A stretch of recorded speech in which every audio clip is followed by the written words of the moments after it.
కార్యక్రమానికి విచేసినటువంటి జగన్మోహన్ రెడ్డి గారి కార్యక్రమాన్ని పెద్ద ఎత్తున కూడా విజయవంతం చేసినటువంటి మా పల్నాడు ప్రజలందరికీ కూడా మనస్ఫూర్తిగా వారందరికీ కూడా హృదయపూర్వక ధన్యవాదాలు తెలియజేసుకుంటున్నాను.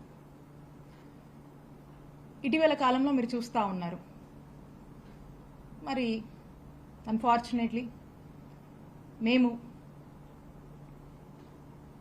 అధికారానికి దూరం అయిన తర్వాత ఈ సంవత్సర కాలంగా అనేక కార్యక్రమాల్లో భాగంగా జగన్మోహన్ రెడ్డి గారు రాష్ట్రంలో అనేక డిస్ట్రిక్ట్స్కి రకరకాల కార్యక్రమాలలో భాగంగా టూర్ చేయడం జరుగుతూ ఉంది. మొన్న పల్నాడులో సత్తెనపల్లి నియోజకవర్గానికి సంబంధించి జగన్మోహన్ రెడ్డి గారు యొక్క రాక ఒక ప్రత్యేక పరిస్థితుల్లో ఒక ప్రత్యేకమైనటువంటి టూర్గా మనం చూడాల్సినటువంటి అవసరం ఉంది. ఎందుకంటే రిజల్ట్స్ వచ్చిన వెంబటే నాగమల్లేశ్వరరావు అనేటువంటి ఒక మా పార్టీకి సంబంధించినటువంటి ఉప సర్పంచ్, అతన్ని పోలీసుల యొక్క హరాస్మెంట్, తీవ్రమైన పోలీసుల యొక్క హ్యూమిలియేషన్, అంటే వాళ్ళు అన్నటువంటి మాటలు, పోలీసులు వేధించినటువంటి తీరుని భరించలేక తట్టుకోలేక తను ఆత్మహత్య చేసుకోవటం, తను చనిపోవడం జరిగింది. మరి ఆ పోలీసుల యొక్క ప్రవర్తన వల్ల కూటమి ప్రభుత్వం అధికారంలోకి వస్తూనే తనని ఇబ్బంది పెట్టి తన మరణానికి కారణమైనటువంటి ఈ కూటమి ప్రభుత్వం మరి ఆ కుటుంబాన్ని పరామర్శించడానికి జగన్మోహన్ రెడ్డి గారు వస్తే పోలీసులు, నాకు తెలిసి జిల్లాలో ఉన్నటువంటి పోలీసులు బలగాలన్నీ కూడా, యంత్రాంగాలన్నీ కూడా వచ్చి మొన్న ఈ కార్యక్రమానికి సంబంధించి ఎక్కడికక్కడ కూడా పూర్తి స్థాయిలో అన్ని మెజర్స్ తీసుకొని వాళ్ళు పకడ్బందీగా ఈ ప్రోగ్రామ్ని విఐపి ఎవరైతే ప్రొటెక్టివ్ ఉన్నారో జగన్మోహన్ రెడ్డి గారికి సంబంధించినటువంటి ప్రొటెక్షన్ గురించి కాకుండా ఈ కార్యక్రమానికి విచ్చేస్తున్నటువంటి ప్రజల్ని అడ్డుకునేందుకు శత విధాలుగా ప్రయత్నం చేసి ఎక్కడికక్కడ అడ్డుకునేందుకు ఒక స్పెషల్ గైడ్ లైన్స్ ఇచ్చి ఈ పోలీసు బలగాలన్నీ కూడా వేల మంది సంఖ్యలో పోలీసుల్ని డిప్లాయ్ చేసి ప్రోగ్రామ్ని ఫెయిల్ చేసేటువంటి ఒక కార్యక్రమం, ఒక మ్యారథాన్గా తీసుకొని పోలీసులు ఏ విధంగా ముందుకు వెళ్లారో రాష్ట్ర ప్రజానికం మొత్తం కూడా చూసింది.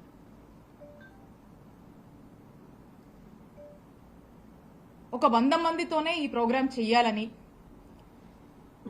ఎక్కడి నుంచి జనం వస్తున్నా కూడా వాళ్ళందరినీ ఆపేందుకు ఎంతగా దిగజారి ప్రయత్నాలు పోలీసు వారు చేశారంటే, ఉన్నటువంటి ట్రావెల్ ఏజెన్సీస్ ఫోన్ చేసి మీరు కార్లు ఇవ్వద్దు, జనాన్ని తోలడానికి గనక మీరు ఏమన్నా కార్లు గనక ఏదైనా వెహికల్స్ గనక ఇస్తే వాటి మీద కేసు పెడతాం, ఆ వెహికల్స్ అన్ని కూడా సీజ్ చేస్తామని వార్నింగ్స్ ఇవ్వటం. ఆటో యూనియన్లకు ఫోన్ చేసి మీరు గనక మీ ఆటోలు గనక ప్రొవైడ్ చేస్తే వాళ్ళందరినీ కూడా ఆ ఆటో యూనియన్కి సంబంధించి ఆటోలన్నింటినీ కూడా సీజ్ చేస్తామని చెప్పటము.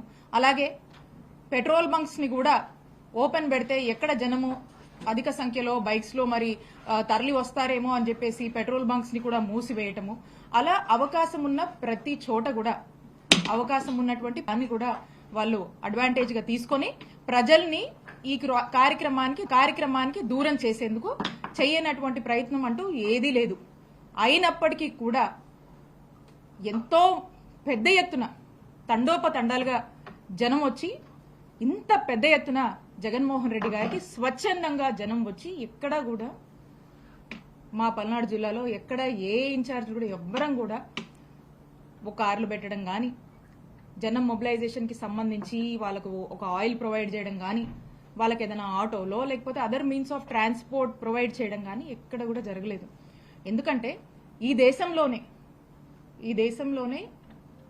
అత్యంత జనాదరణ, ఒక చరిష్మా ఉన్నటువంటి నాయకులు కొంతమంది ఉంటే అందులో మన ఆంధ్రప్రదేశ్ రాష్ట్రం నుంచి ఎంతో పెద్ద ఎత్తున ప్రజాదరణ ఉన్నటువంటి నాయకుడు మా నాయకుడు జగన్మోహన్ రెడ్డి గారు. జగన్మోహన్ రెడ్డి గారు అంటేనే జనం. జగనన్న అంటే he's the man of masses. Jagananna he's the crowd puller. Jagananna అంటే హెస్ ద పీపుల్స్ పర్సన్. మరి ఇంత చరిష్మా ఉండి, ఇంత ప్రేమాభిమానాలు, జనాదరణ ఉన్నటువంటి ఒక గొప్ప నాయకుడు జగన్మోహన్ రెడ్డి గారు చాలా అరుదుగా చూస్తుంటాం మనం. అలాంటి ఒక గొప్ప నాయకుడు, అలాంటి ఒక చరిష్మా ఉన్నటువంటి నాయకుడు వస్తే జనాన్ని మనం తోలాల్సిన పని లేదు. జనానికి జస్ట్ ప్రోగ్రామ్ ఇది, ఇక్కడికి విచ్చేస్తున్నారు అనే ఒక జస్ట్ ఆ ఇన్ఫర్మేషన్ ఉంటే చాలు, స్పాంటానియస్ గా, న్యాచురల్ గా, తండోపతండాలుగా ఎంతో మంది జనం తరలి వచ్చి ఆయన్ని చూసి వెళ్దాం, దగ్గరగా చూసి వెళ్దాం అని వచ్చేటువంటి ప్రజలు మరి ఇదే రకంగా సత్తెనపల్లిలో కూడా అంత పెద్ద ఎత్తున జనం వాళ్ళ యొక్క ప్రేమాభిమానాలతో వచ్చి ఈ ప్రోగ్రామ్ ని పెద్ద సక్సెస్ చేశారు. Not even caring any of the restrictions of the పోలీసులు ఆ ముందర చూసాం మనం, మాతో సహా మండల స్థాయి నాయకులు, గ్రామ స్థాయి నాయకుల వరకు కూడా కంటిన్యూస్ గా నోటీసులు ఇస్తూ, బెదరగొడుతూ, భయపెడుతూ, రేపు వస్తే కేసులు కడతారేమో, రేపు ఏం జరుగుతుందో అనేటువంటి ఒక కన్ఫ్యూజన్ లో పెట్టి, ప్రోగ్రామ్ అసలు ఉందా లేదా అనేటువంటి ఒక కన్ఫ్యూజన్ ఇంకొక దశలో క్రియేట్ చేసి ఎంత అడ్డం పడ్డారో ఆ అడ్డాలన్నీ కూడా తొలగించుకొని చుట్టూరా ఎక్కడ పడితే అక్కడ బార్కేడింగ్స్ పెట్టారు. ఆ బార్కేడ్లు కూడా లెక్క చేయకుండా పొలాల్లోంచి చూసారు, చాలా మంది విజువల్స్ సోషల్ మీడియాలో కానీ చాలా మందికి కూడా తెలుసు, పొలాల్లోంచి ఎక్కడ దారి లేకపోయినా ఏదో ఒక దారి వాళ్ళు చూసుకొని న్యాచురల్ కనీసం ఆ ప్రోగ్రామ్ లో మంచినీళ్లు కూడా లేనటువంటి పరిస్థితులు, ఏ షాప్ కూడా ఓపెన్ చేయండి, పొద్దున్న నుంచి జనం అంతే కూర్చొని ఉన్నారు. అంత పెద్ద ఎత్తున మీరు రెస్ట్రిక్ట్ చేసినా కూడా ఎక్కడ ఎవ్వరూ దేనికి ఆశపడకుండా, దేనికి భయపడకుండా మా అభిమాన నాయకుడు జగన్మోహన్ రెడ్డి గారిని చూడాలి అని చెప్పి అవ్వలతో సైతం యంగ్స్టర్స్ అయితేనేమి, మహిళలైతేనేమి పెద్ద ఎత్తున వచ్చి మా నాయకుడిని చూడాలని పొలాల్లోంచి నడుస్తూ వచ్చి పొద్దున్నుంచి కూడా ఆయన వచ్చే వరకు కూడా వెయిట్ చేసినటువంటి ఒక గొప్ప కార్యక్రమం. అంటే ఏ విధంగా ప్రజలు ఎదురు చూసి ఎటువంటి ఎక్స్పెక్టేషన్స్ లేకుండా వారి యొక్క అభిమానాన్ని, వారి యొక్క మద్దతుని చాటుకున్నారనేది మనకు మొన్న మన పల్నాడులో సత్తెనపల్లిలో జరిగినటువంటి ప్రోగ్రాం మన కళ్ళ ముందే మనకు సాక్ష్యం చెప్తా ఉంది. ఆ రోజున వీళ్ళు చెప్తా ఉన్నారు టీడీపీ వాళ్ళు ఏమని, ఇద్దరు చనిపోతే అది జగన్ గారి పర్యటన వల్ల అని చెప్పి వాళ్ళు మాట్లాడుతూ ఉన్నారు. నేను చెప్తా ఉన్నాను, ఆ రోజున ప్రోగ్రాము 9:35 జగన్మోహన్ రెడ్డి గారు తాడేపల్లి నివాసం నుంచి స్టార్ట్ అయ్యారు. ఆ కార్యక్రమంలో జగన్మోహన్ రెడ్డి గారితో పాటు ఆ వెహికల్లో ట్రావెల్ అవ్వడం నా అదృష్టంగా నేను భావిస్తా ఉన్నాను. కాబట్టి స్వయంగా నేనే చూశాను. 9:35 అక్కడ తాడేపల్లి నివాసం నుంచి జగన్మోహన్ రెడ్డి గారు బయలుదేరిన దగ్గర నుంచి ఇక్కడికి సత్తెనపల్లి రీచ్ అయ్యేసరికి, రెంటపాలకు రీచ్ అయ్యేసరికి 5 అయింది. అంటే అక్కడి నుంచి ఇక్కడికి రావాలంటే ఒక్కసారి 7-8 గంటలు పట్టింది జగన్మోహన్ రెడ్డి గారు ఇక్కడికి రీచ్ అవ్వడానికి. దానికి కారణం ఏంటి? దానికి కారణం అక్కడ బయలుదేరిన దగ్గర నుంచి ఎక్కడికక్కడ జగన్మోహన్ రెడ్డి గారి మీద ఉన్నటువంటి ప్రేమతో, తన మీద ఉన్నటువంటి అభిమానాన్ని చాటుకునేందుకు జనం స్వచ్ఛందంగా ఎక్కడికక్కడికి వచ్చి జగన్మోహన్ రెడ్డి గారిని దగ్గరగా చూడాలి, వారు వస్తుంటే చూడాలి, వారికి మా మద్దతు తెలియజేయాలి అని చెప్పి పెద్ద ఎత్తున దారి పొడవున జనం ఎక్కడికక్కడికి వస్తూ వారి యొక్క మద్దతును తెలియజేస్తూ వారందరినీ కలుసుకుంటూ జగన్మోహన్ రెడ్డి గారు ఇక్కడికి రీచ్ అయ్యేసరికి 5 అయింది. దీన్ని బట్టి ఆలోచన చేయండి ఎంత పెద్ద ఎత్తున జగన్మోహన్ రెడ్డి గారికి ఆదరణ లభిస్తుంది. మరీ ముఖ్యంగా అక్క చెల్లెమ్మలైతే గతంలో జగన్మోహన్ రెడ్డి గారి ప్రభుత్వంలో వారికి అందినటువంటి సంక్షేమ ఫలాల వల్ల వాళ్ళ యొక్క కుటుంబంలో వాళ్ళు చాలా సంతోషంగా ఉన్నారు. ఆ యొక్క కృతజ్ఞతని తెలియజేయడానికి రోడ్డెక్కి జగన్మోహన్ రెడ్డి గారిని మహిళలు కూడా, అన్నా మీకు అండగా మేము ఉన్నాము, మీ టైంలో మాకు ఈ పథకాలు వచ్చినాయి, మేము చాలా సంతోషంగా ఉన్నాం, ఇప్పుడు మాకేమీ రావట్లేదు అని చెప్పి మహిళలు వచ్చి జగన్మోహన్ రెడ్డి గారితో చెప్తా ఉన్నారు. అన్నా మేమంతా నీకోసం ఉన్నాము, అన్నా మీరు ధైర్యంగా ఇలాగే ముందుకు వెళ్ళండి, రానున్నది జగనన్న ప్రభుత్వమే అని చెప్పి ప్రతి అన్న, ప్రతి అక్క, ప్రతి చెల్లెమ్మ వచ్చి జగన్మోహన్ రెడ్డి గారిని దగ్గరగా చూసుకొని ఈ యొక్క విధంగా వారికి భరోసానిస్తూ ఆయన దగ్గరగా చూస్తూ ఆనందం పొందుతున్నటువంటి జనాన్ని మనం చూసాం. అన్ని విజువల్స్ అన్ని అవైలబుల్ గా ఉన్నాయి, అన్ని సీసీ ఫుటేజెస్ దొరుకుతుంది. పోలీసులు కూడా ఉన్నారు కదా, అక్కడ ఇక్కడ పోలీసులు వచ్చేటువంటి జనాన్ని ఆపుతూ వాళ్ళని అవసరమైతే కొట్టడానికి కూడా సిద్ధమయ్యి వాళ్ళని దగ్గరగా రాకుండా చెదరగొట్టే ప్రయత్నంలో పోలీసులు కూడా ఉన్నారు కదా, వాళ్ళకు కూడా తెలుసు కదా. ఇట్లా జగన్మోహన్ రెడ్డి గారు టూర్ సాగితే మరి అందులో స్వయంగా గుంటూరు జిల్లా ఎస్పీ వారి యొక్క ప్రకటనలో స్పష్టంగా ఇచ్చారు. ఏదో ఒక ప్రైవేట్ వెహికల్ ఢీకొని సింగయ్య అనేటువంటి పెద్ద ఆయన డెత్ కి గురయ్యారు అని చెప్పి స్వయంగా గుంటూరు జిల్లా ఎస్పీ ఆ వెహికల్ నంబర్తో సహా వారి యొక్క ప్రకటనలో స్పష్టతనిచ్చారు. అయినా కూడా దాన్ని జగన్మోహన్ రెడ్డి గారికి ఆయన టూర్కి అంటగట్టడం బాధాకరం. అప్పటికీ కూడా బాధ్యత గల వ్యక్తులుగా అక్కడున్నటువంటి మా గుంటూరు జిల్లాలో ఉన్నటువంటి నాయకులు, ఆ కాన్స్టిట్యున్సీ పత్తిపాడికి సంబంధించినటువంటి ఇన్ఛార్జ్ కూడా వారి దగ్గరికి వెళ్లి ఈరోజు ఫైనాన్షియల్ అసిస్టెన్స్ కూడా ఇచ్చి ఆ కుటుంబానికి అండగా ఉన్నారు. ఆ బాధ్యత మేము తీసుకున్నాం.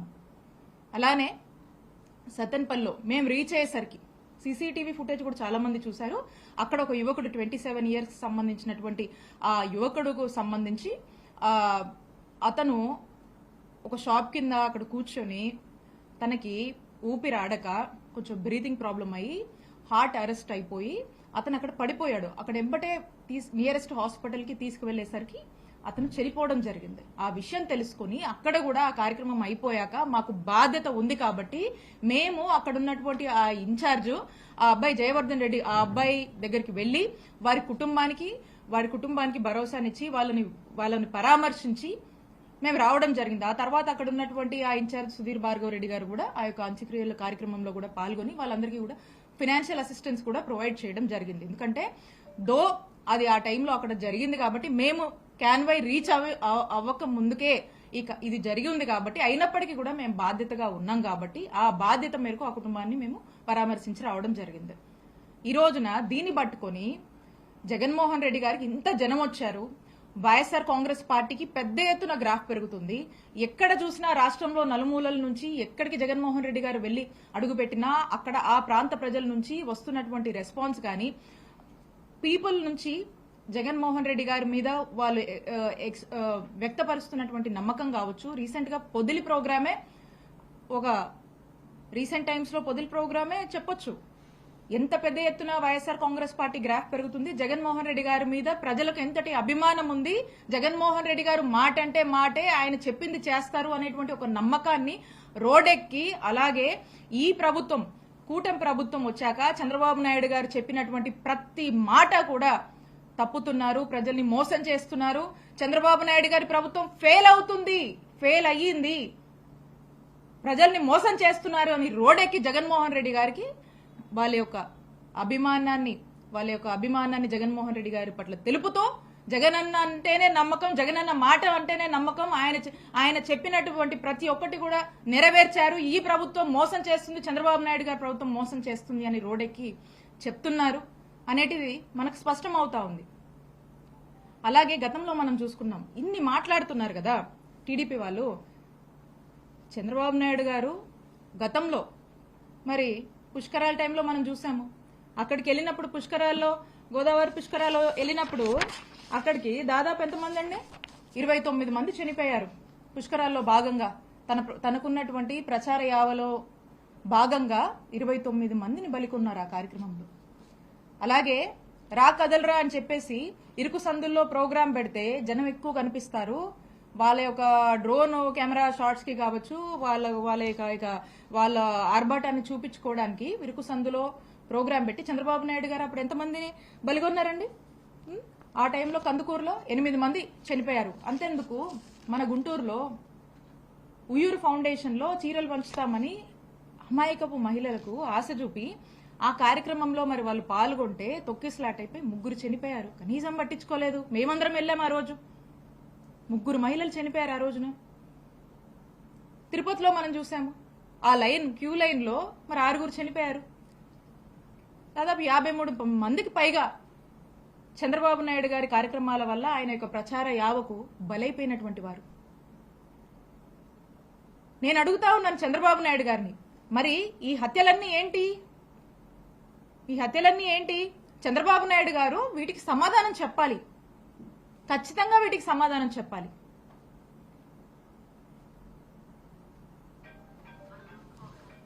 ఇలా ఇక వీళ్ళు ఈ వస్తున్నటువంటి ప్రజల్లో పెరుగుతున్నటువంటి వైఎస్ఆర్ కాంగ్రెస్ పార్టీ పట్ల మద్దతును ఒక ఈర్షతో, ఒక ఫ్రస్ట్రేషన్తో, ఒక ఇండైజెషన్ ఫ్యాక్టర్గా ఈరోజు వాళ్ళకి మారింది. ఇంకా దీంట్లో భాగంగా ఎక్కడికక్కడ జగన్మోహన్ రెడ్డి గారు వస్తే జనం వస్తున్నారు. ఆ జనం వచ్చారంటే ఈ కూటమి ప్రభుత్వం వాళ్ళ యొక్క డైల్యూషన్, వాళ్ళు డిగ్రేడ్ అయిపోతున్నారు ప్రజల్లో. కూటమి ప్రభుత్వం యొక్క ఉనికి తగ్గుతుంది, ఈ ప్రభుత్వం ఫెయిలియర్ అని చెప్పి ప్రజలు మాట్లాడుతున్నారు అనేటువంటి విషయాన్ని గ్రహించుకొని వీళ్ళు ఇక ఏదో ఒక డైవర్షన్ పాలిటిక్స్ చేస్తూ ఉంటారు. మనం చూస్తూ ఉన్నాం రీసెంట్ టైమ్స్ లో ఒక పెద్ద మనిషి మాట్లాడుతూ ఉన్నారు. ఎవరో పెద్ద మనిషి అంటే ఎవరో కాదు, చంద్రబాబు నాయుడు గారు మాట్లాడుతూ జగన్మోహన్ రెడ్డి గారిని భూస్థాపితం చేస్తారట, ఆయన చెయ్యాలని ఉందట. దాని గురించి చంద్రబాబు నాయుడు గారు మాట్లాడుతున్నారు. మరి ఏదైతే ఆయన మాట్లాడుతున్నారో ఆయన పార్టీకి సంబంధించినటువంటి లీడర్స్ రీసెంట్ గా చూసాం మనం, బుచ్చయ్య చౌదరి గారు, ఆయన ఏం మాట్లాడుతున్నారు, ఆయన కూడా అదే ఇంకేదేదో మాట్లాడుతున్నారు. ఆయనైతే అసలు ఏం మాట్లాడుతున్నారు మీరు? దీని లోతు మనకు అర్థమవుతా ఉంది. అంటే చంద్రబాబు నాయుడు గారు మా జగన్మోహన్ రెడ్డి గారిని భూస్థాపితం చేయాలి అని ఆయన మాట్లాడుతున్నారు. ఆయన పార్టీ నాయకులు కూడా ఆ మాటల్ని ఇంకొంచెం పెంచి మాట్లాడుతూ ఉన్నారు. అంటే దీని వెనకాల ఒక పెద్ద కుట్ర నడుస్తుందని మనకు స్పష్టమవుతా ఉంది. ఒక కుట్రకు తెరలేపుతున్నారు. ఎందుకంటే ప్రజల్లో వస్తున్నటువంటి ఆదరణ, ప్రజల్లో కూటమి ప్రభుత్వం పైన చంద్రబాబు నాయుడు గారి నాయకత్వం మీద వస్తున్నటువంటి వ్యతిరేకతను వాళ్ళు మంచి చేసుకునే దాని మీద లేక జగన్మోహన్ రెడ్డి గారిని, మా పార్టీని ఏదో భూస్థాపితం చేయాలని మాట్లాడుతూ ఉన్నారు. అంటే ఇలాంటి ఒక కుట్రకు తెరలేపి జగన్మోహన్ రెడ్డి గారు లేకుండా చేయాలి అనేటువంటి ఒక ప్రయత్నము, ఒక వాళ్ళల్లో ఉన్నటువంటి ఒక రాక్షస కోరికలు అనేది వాళ్ళ యొక్క మాటల్లో వ్యక్తపరుస్తూ ఉన్నారు.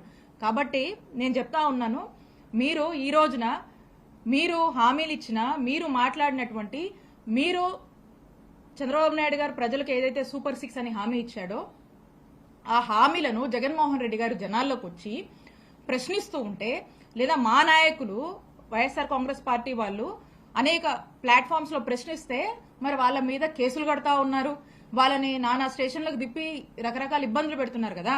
మరి మీరు మాట్లాడుతున్నారు, మిమ్మల్ని ఏం చేయాలి? సేమ్ మీ మీద కూడా అప్లై చేయాలి కదా. మరి ఖచ్చితంగా అంటా ఉన్నాము, బుచ్చయ్య చౌదరి గారు ఏదైతే మాట్లాడుతూ ఉన్నారో మేము దాన్ని తీవ్రంగా ఖండిస్తున్నాము.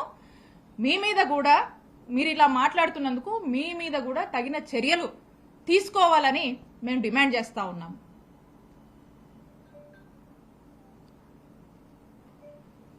ఇందాక నేను మాట్లాడినట్టు పల్నాడు జిల్లాలో పెద్ద ఎత్తున ఈ కార్యక్రమం సక్సెస్ అయితే పార్టిసిపేట్ చేసిన అందరి మీద కూడా ఇక్కడ ఉన్నటువంటి పోలీసులు కేసులు కట్టారు. పార్టిసిపేట్ చేసినటువంటి ప్రతి ఒక్కరి మీద కేసులు కట్టారు. అంటే మా నాయకుడు వస్తే ఆ కార్యక్రమంలో మేము పార్టిసిపేట్ చేయడం తప్ప? ఆ కార్యక్రమం ఏం కార్యక్రమం అండి? ఒక కుటుంబాన్ని పరామర్శించడం తప్ప?